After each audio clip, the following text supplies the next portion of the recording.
Om Namo Bhagavate Vasudevaya. Om Namo Bhagavate Vasudevaya. Om Namo Bhagavate Vasudevaya. Nārayaṇam namaskritya naram chaiva narottamam Devim Saraswatim Vyasam Tato Jayamudiraye Nashtaprayeshu Abhadreshu Nityam Bhagavata Sevaya Bhagavati Uttama-shloke Bhaktir Bhavati Naishtike Om Ajnana-timirandasya Jnana-anjana-shalakaya Chakshurunmilitam Yena Tasmai Sri Gurave Namaha Sri Chaitanya-manobhishtam Sthapitam Yena Bhutale Swayam Rupakalamayam Dadati Swapadantikam Namam Viṣṇupadāya Krishna-prishtāya Bhutale Srimate Bhaktivedanta Swami Niti Namine Namaste Saraswate Deve Gauravani Pracharine Nirvishesha Shunyavadi Paschatya Deshatarine Jai Sri Krishna Chaitanya Prabhu Nityananda Sri Advaita Gadadhar Srivasadi Gaura Bhakta Vrinda Hare Krishna Krishna Krishna Hare Hare Hare Rama Rama Rama Hare Hare. Hare Krishna. Reading from Śrīmad-Bhāgavatam. By His Divine Grace, A.C. Bhaktivedanta Swami Srila Prabhupada Ki Jai. We are reading from Canto 3, Chapter 15, Description of the Kingdom of God. So, here there is a inquiry from the demigods why there is a sudden darkness.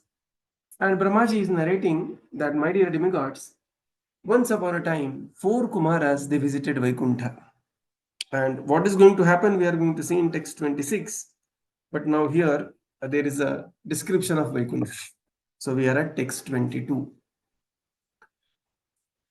Vāpeshu vidrumatatasu amalamritapsu preshyan vitanijavane tulasi birisham abhyarchati swalakam unnasamīksha vaktram Uchcheshitam Bhagavatātyamatyam Gayatri. Translation. The goddesses of fortune worship the Lord in their own gardens by offering tulsi leaves on the coral paved banks of transcendental reservoirs of water. While offering worship to the Lord, they can see on the water the reflection of their beautiful faces with raised noses, and it appears that they have become more beautiful because of the Lord's kissing their faces. Purport: generally, when a woman is kissed by her husband, her face becomes more beautiful. In Vaikuṇṭha also, although the goddesses of fortune is naturally as beautiful as can be imagined, she nevertheless awaits the kissing of the Lord to make her face more beautiful. The beautiful face of the goddess of fortune appears in ponds of transcendental crystal water when she worships the Lord with tulsi leaves in her garden. Hare Krishna. So now there is a very intimate dealings between the Supreme Lord and the goddess of fortune being described here by none other than Lord Brahma to all the demigods. Beautiful verse. Vapidri in the ponds. Viduram Vaiduryam made up of the Vaidurya stone. The goddess of fortune, Lakshmi, worshipped the Lord in their own gardens, offering the tulasi leaves. See the tulasi, huh? Importance of tulasi Maharani. Even Lakshmi ji is offering also tulasi to worship the Supreme Lord. On the coral paved Vaidurya banks of the transcendental reservoirs of water. Then there is a very beautiful Rasika description in the Bhagavatam. While offering worship to the Lord, they can see on the water the reflection of their beautiful faces with the raised noses, and it appears that they have become more beautiful because the Lord's kissing their faces. In the purport, Srila Prabhupada says, there is a very natural dealing between the husband and wife that they should kiss each other. There is a very funny incident that one brahmachari, one grihastha devotee, he was coming to temple, and generally the atmosphere in As such, spirituality in general is towards Vairagya, and when it is in, especially in ISKCON, I mean, we focus on this aspect of Vairagya as well. In fact, this is one of the very important quality uh, that is adored by the Supreme Lord. Mahaprabhor Bhaktaganir Vairagya Pradhan. Yaha Deki Pritahana Gaura Bhagavan. So very soon we are going to celebrate Chaitanya Mahaprabhu's Gaur Purnima is coming. At the same time, the exhibition of Vairagya has to be age appropriate. Right. When somebody is in a brahmachari ashram, one should live like a brahmachari by the age of 25 or before the marriage. And when somebody becomes a grihastha, one should live like a grihastha. In the grihastha ashram, one should not try to imitate vanaprastha ashram or sannyas ashram. So there was this devotee, Prabhupada's disciple, and who was like, in a way, neglecting his family life in the name of spiritual life, so on and so forth. And the news reached to Srila Prabhupada. And then Prabhupada, he of course instructed him many things, how to take care of the finances, how to take care of the health and other things. And he also told him, one instruction comes there that you should kiss your wife very regularly. Okay. So what it means is that while being a grihastha, be like a grihastha. Simple it is. And this is exhibited none other than the Supreme Personality of Godhead. Needless to say, who is Atma Ramas Chamuniya, who is self-satisfied within himself, right? But when he is dealing with his wife, it will come later in the 10th canto of Bhagavatam, in the Dwaraka Leela, he will behave as if he is a henpecked husband, right? So, here, the goddess of fortune, she is worshipping the Supreme Lord and being appropriately rewarded by the personality of Godhead. So what this means is that absolute is sentient. It is not that the Supreme Lord means, there is no this, no form, no relationship, nothing. One can aspire for whatever glimpse of happiness we have in the material life. One can aspire for millions of times multiplied by that happiness in the spiritual realm of Vaikuṇṭha. Right. So this is this is the purpose of describing Vaikuṇṭha so elaborately by Brahmaji to all the demigods here. Beautiful verse, text 22. Text 23. Yanna vrajanti agabida rachanānuvadat shrunvanti yanna vishaya kukatha matigni yastu shruta हतभगैर् नृभियात्तसारास् तान् तान् क्षिपन्ति अशरणेषु तमस्सु हन्त. Translation. Translation: it is very much regrettable that unfortunate people do not discuss the description of the Vaikuṇṭha planets but engage in topics which are unworthy to hear and which bewilder one's intelligence. Those who give up the topics of Vaikuṇṭha and take to talk of the material world are thrown into the darkest region of ignorance. Purport: the most unfortunate persons are the impersonalists who cannot understand the transcendental variegatedness of the spiritual world. They are afraid to talk about the beauty of the Vaikuṇṭha planets because they think that variegatedness must be material. Such impersonalists think that the spiritual world is completely void, or, in other words, that there is no variegatedness. This mentality is described here as kukatha mati gniha, that is, intelligence bewildered by unworthy words. The philosophies of voidness and of the impersonal situation of the spiritual world are condemned here because they bewilder one's intelligence. How can the impersonalist and the void philosopher think of this material world, which is full of variegatedness, and then say that there is no variegatedness in the spiritual world? It is said that this material world is the perverted reflection of the spiritual world. So, unless there is variegatedness in the spiritual world, how can there be temporary variegatedness in the material world? That one can transcend this material world does not imply that there is no transcendental variegatedness. Here in the Bhagavatam, in this verse particularly, it is stressed that people who try to discuss and understand the real spiritual nature of the spiritual sky are the Vaikuṇṭhas are fortunate.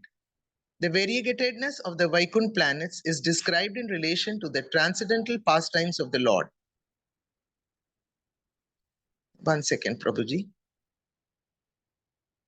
But instead of trying to understand the spiritual abode and the spiritual activities of the Lord, people are more interested in politics and economic developments. They hold many conventions, meetings, and discussions to solve the problems of this worldly situations where they can remain for only a few years. But they are not interested in understanding the spiritual situation of the Vaikuṇṭha world. If they are at all fortunate, they become interested in going back home, back to Godhead, but unless they understand the spiritual world, they rot in this material darkness continuously. Hare Krishna. Very powerful verse. Yanna Vrajanti. So here, it is very regrettable that the unfortunate people do not discuss the descriptions of Vaikuṇṭha planets. But they will be always engaged in the unworthy topics to hear, which will bewilder one's intelligence. Those who give up the topics of Vaikuṇṭha and take to the talk of the material world are thrown to the darkest region of ignorance, Tamaha. So, in the purport, Srila Prabhupada explains that the most unfortunate condition of the people is they are the impersonalist. Somehow, luckily, they have become interested in spiritual life, but while becoming interested in spiritual life, they deny the existence of the Lord, and there is a variegatedness in the existence of the Lord, and thus they would become again very materialistic and come back to the material platform. Srila Prabhupada says, they accept there is variety in the material world. There is variegatedness in the material world. What is variety? There are so many different types of foods are there, different types of forms are there, different types of relationships are there, different types of rasas are there, different types of mellows are there. There is a great variety in the material world. But they say, when it comes to spiritual world, there is no variety. No, nirvishesha, nirakara. Right. So, Prabhupada says, if the material world is temporary, and within the temporary material world, if there is a variegatedness, then what to speak of the spiritual world, of which the material world is just a reflection? That means, in front of a light, you put your hand and you will see the shadow of the hand. And in the shadow, there is no variety. Somebody may be extremely beautiful girl, her shadow, and somebody may not be such a beautiful girl, her shadow, both shadow will be black. There will be no variety in the shadow. But somebody finds a variety in the shadow and denies variety in the reality of which shadow is just a shadow. This is absolute stupidity. And therefore, such people, Bhagavatam says here, they are simply condemned and they are called as Kukatha Matigni. Bhagavad Gita describes that the material world is a reflection of the spiritual world. Urdhvamulam, Adashakam, Ashwatham, Prahurabhyayam. Right? And we see great variety in the material world. Sometimes when you go first time to America or some foreign country, all foreigners will look same only. David is like John and John is like Ross and Ross is like, but then slowly when you stay a little more, you realize, oh, there is variegatedness also. There is some variety also. Right. And then you get adapt to the variety. Every walk of life, there is a variety. That is material world. Then if there is variety in such a temporary place, which is material world, what to speak of the great variety that exists in the spiritual world? But because they give up the variety they conclude there is no variety in the material world, what happens is they end up discussing and glorifying variety of the material world. And this is the most unfortunate condition of the impersonalist. So, there are many shlokas like this, which describes. There is a beautiful verse by Kulashekara which says, Sudham parityajya visham pibanti ascharyamet taddi manushya Great surprise. Sudham parityajya visham pibanti namani Nārāyaṇa gocharani tyaktva anyavacha kuhaka pathanti. People will give up the spiritual topics and annavacha will keep on discussing so many different things. Like today is a final match, right? 100 crore people will at least watch this match. 100 crore people. Can you just imagine? So, the point here is that unless one accepts the spiritual variety, one will be attracted to material variety. Devotees of the Lord, they are fortunate, and thus they become interested in the spiritual variety. And when they understand the spiritual variety in the spiritual world, automatically they become interested in going back home, back to Godhead. And thus they will transcend the material darkness, tamaha. Text 24. Now, Lord Brahmaji is concluding the description of the Vaikuṇṭha and what is going to happen at the doorstep of Vaikuṇṭha. Yebhyarthitam api chayno nragatim prapanna jnanam cha tattva vishayam sahadharma yatra naradhanam bhagavato vitaranti mushya sammohita vitataya batamayayate. Translation. Lord Brahma said, "My dear demigods, the human form of life is of such importance that we also desire to have such life, for in the human form one can attain perfect religious truth and knowledge. If one is this human form of life does not understand the Supreme Personality of Godhead and his abode, it is to be understood that he is very much affected by the influence of external nature." Purport: Brahmaji condemns very vehemently the condition of the human being who does not take interest in the personality of God and his transcendental abode, Vaikuṇṭha. The human form of life is desired even by Brahmaji. Brahma and other demigods have such better material bodies than human beings, yet the demigods, including Brahma, nevertheless desire to attain the human form of life because it is specifically meant for the living entity who can attain transcendental knowledge and religious perfection.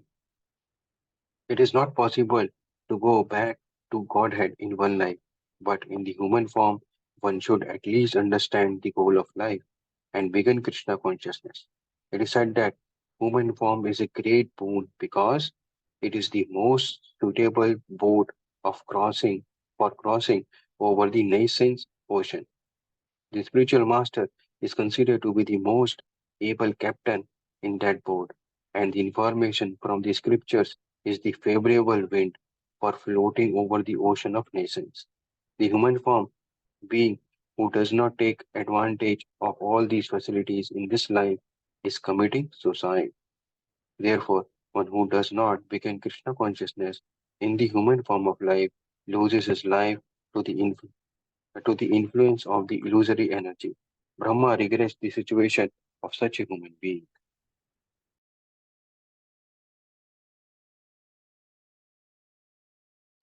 Now, Brahmaji, while he is speaking to the demigods, he glorifies to realize this Vaikuṇṭha. He says, my dear demigods, the most suitable form is not your form or my form, or my body of Brahma, or your body of the demigods. The most suitable form to realize the Supreme Personality of Godhead and Vaikuṇṭha is the human form of life. Right. And there he says that one can attain the religious perfection, understanding the truth and the complete knowledge. And if in this human form of life is one is not able to understand the Supreme Lord and the Vaikuṇṭha, then it is to be understood to be very dearly, very deeply affected. Sammohita vitataya bata mayayate. Is very deeply affected by the material energy of the Supreme Lord, external Maya. In the purport, Srila Prabhupada says that Brahmaji condemns very strongly the condition of the human beings who do not take interest in the Supreme Lord and the place of the Supreme Lord, that is Vaikuṇṭha. So, this human form of life is desired by Brahmaji and all the great demigods. And you will be very surprised to know this human form of life in Kali Yuga is even more desired. Why? Because Kali Yuga is like a crash course, right? Just 100 years, out of 100 years, somebody may become devotee at the age of 20, 30. Nowadays, nobody lives for 100 years also. One may pass away at the age of, 85, 90. So 30 to 90, simply 60 years of devotional service, and one can let go, the lifetime of material existence, right? And therefore, the human form of life, and especially the human form of life in Kali Yuga, is very highly appreciated. And here, Brahmaji and all the great demigods, they are glorifying this human form of life. Why human form of life is glorified? Because human form of life is like the boat to cross over the material existence. There is a very beautiful verse in Bhagavatam later. We will see that. This is 11th canto, 20th chapter, 17th verse. Nృదేహమాద్యం సులభం సుదుర్లభం ప్రభం సుకల్పం గురుకర్ణధారం మయానుకూలేన నభస్వతే పుమాన్ భవాబ్ధిం నతరేత్ స ఆత్మః. Human body, which can award all benefits in life, is automatically obtained by the laws of nature, although it is very rare achievement. So, what is the achievement? Human form of life itself is a huge achievement. This human body can be compared to a perfectly constructed boat, having the spiritual master as the captain and the instructions of the Supreme Lord as the favorable winds, impelling it on its course. Considering all these advantages, a human being who does not utilize his human life to cross the ocean of material existence must be considered as Atmaha, killer of his own soul. So, Brahmaji is saying, my dear demigods, although I am describing you Vaikuṇṭha, the perfect form of life to realize Vaikuṇṭha and to have greater depth of attraction to the Supreme Lord is the human form of life which we all have, right? Sometimes we may feel that, life is such a nice in Vaikuṇṭha planet, in the Svargaloka. There is, there are no material problems. And here we see Brahmaji is describing to the demigods that, my dear demigods, I am describing you Vaikuṇṭha and I am describing you the pastimes of the Supreme Lord. But the best form to realize Vaikuṇṭha and the pastime is the human form, which you and me, we don't have. And therefore, they are aspiring for the form that we have by the mercy of the Supreme Lord. Very beautiful words. Now, they are describing what exactly happened. Text 25.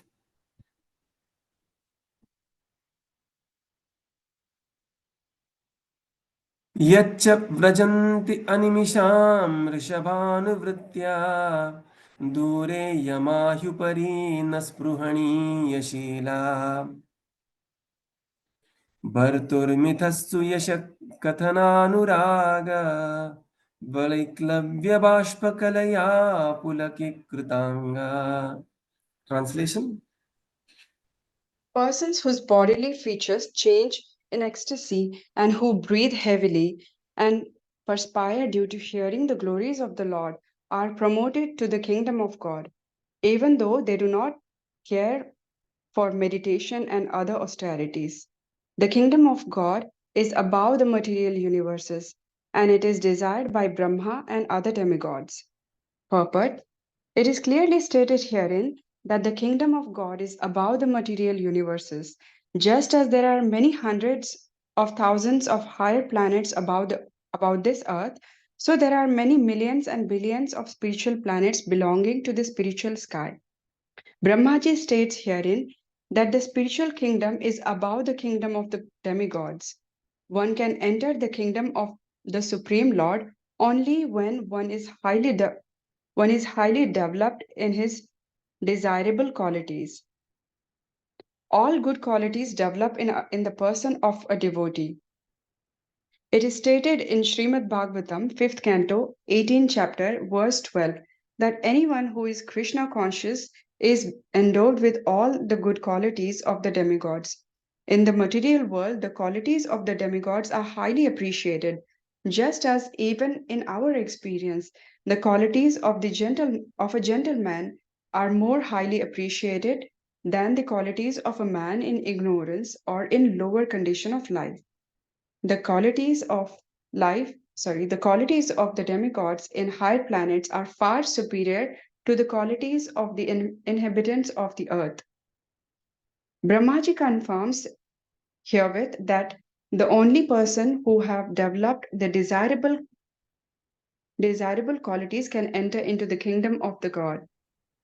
In the Chaitanya Charitamrita, the devotees' desirable qualities are described to be 26 in number. They are stated as follows. He is very kind. He does not quarrel with anyone. He accepts Krishna consciousness as the highest goal of life. He is equal to everyone. No one can find fault in his character. He is magnanimous, mild, and always clean, internally and externally. He does not profess to possess anything in this material world. He is a benefactor to all living entities. He is peaceful and is soul completely surrendered to Krishna. He has no material desires to fulfill. He is meek and humble, always steady, and has conquered the sensual activities. He does not eat more than required to maintain body and soul together. He is never mad after material identity. He is respectful to all others and does not demand respect for himself. He is very grave, very compassionate, and very friendly. He is poetic. He is expert in all activities. He is silent in nonsense. Similarly, in Śrīmad-Bhāgavatam, 3rd canto, 25th chapter, verse 21, the qualities of a saintly person are mentioned. It is said here that a saintly person eligible to enter the kingdom of God is very tolerant and very kind to all living entities. He is not partial, he is kind to both human beings and to animals. He is not such a fool that he will kill a goat Narayana to feed a human Narayana or Daridra Narayana. He is very kind to all living entities, therefore he has no enemy. He is very peaceful. These are the qualities of a person who are eligible to enter the kingdom of God. That such a person gradually becomes liberated and enters the kingdom of God is confirmed in Śrīmad-Bhāgavatam, 5th canto, 5th chapter, verse 2. The Śrīmad-Bhāgavatam, 2nd canto, 3rd chapter, verse 24 also states that if a person does not cry or exhibit bodily changes after chanting the holy name of God without offense, it is to be understood that he is hard-hearted and therefore his heart does not change even after he chants the holy name of God, Hare Krishna. These bodily changes can take place due to ecstasy when we offenselessly chant the holy name of God, Hare Krishna, Krishna Krishna, Hare Hare, Hare Ram, Ram Ram, Hare Hare. Huge purport. So we will go through step by step. Persons whose bodily features change in ecstasy, who breathe heavily and perspire due to hearing the glories of the Lord, are promoted to the kingdom of God, even though they do not care for the meditation or other austerities.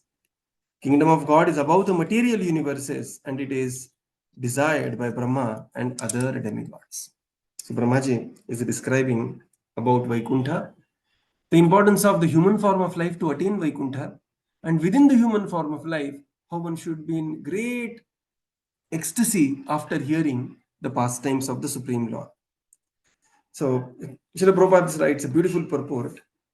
So we will discuss this part of the purport, the qualities that are being mentioned, and the next part tomorrow. So we'll conclude here and continue tomorrow. Srila Prabhupada ki Jai, Gaura Bhakta Vrinda ki Jai.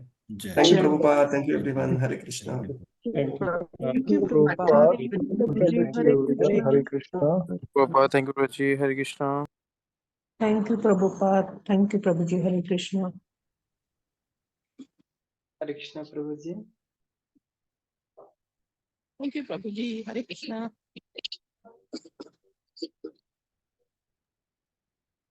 Hare Krishna, Prabhuji.